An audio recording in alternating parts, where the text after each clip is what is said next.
Concerns raised over teachers' political activism, linked to pro-Palestinian views. An investigation has raised concerns about the political activism of several UK teachers who have publicly expressed support for Palestine, with some allegedly sharing content that appears to justify the Hamas-led terror attacks on Israel on October 7th. The report, published by the Daily Mail, details instances where teachers have promoted controversial views outside the classroom. A West London math teacher, running for a position in the National Education Union, NEU, reportedly said she introduced solidarity actions for Palestine in schools, but did not clarify what those actions involved. Other teachers have reposted material online that appears to defend the Hamas attacks, with one saying Palestinians have every right to respond in any way they choose. One religious education teacher reportedly called the attacks a justified act of resistance and claimed Hamas had committed no crime. Meanwhile, Nazia Abbasi, a primary school teacher, has been accused of sharing anti-Semitic imagery and conspiracy theories, including claims that Mossad was behind the 9/11 attacks. Another teacher, Sajia Iqbal, reportedly a former NEU president in Redbridge, is said to have participated in a campaign targeting Israeli goods in supermarkets. In Norfolk, Andrea Abian Singh, a science teacher and chair of a local Palestine Solidarity campaign branch, organised a protest against Israeli athletes at a bowls championship.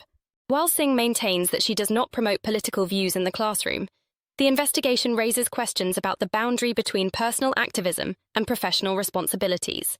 The NEU has responded by reaffirming its opposition to all forms of racism, including antisemitism, and emphasised the importance of teachers maintaining impartiality in their professional roles.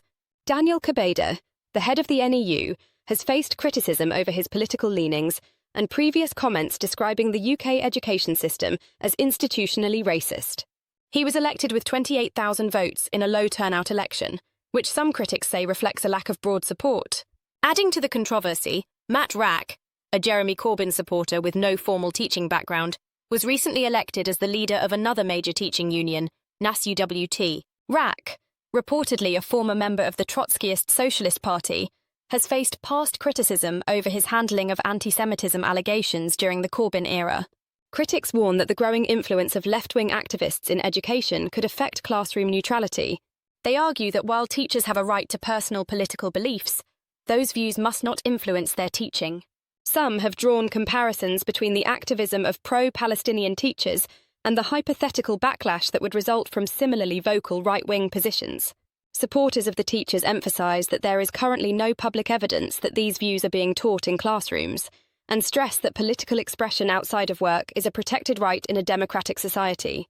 Nonetheless, critics argue that the rise in politically engaged teachers with extreme views warrants closer scrutiny.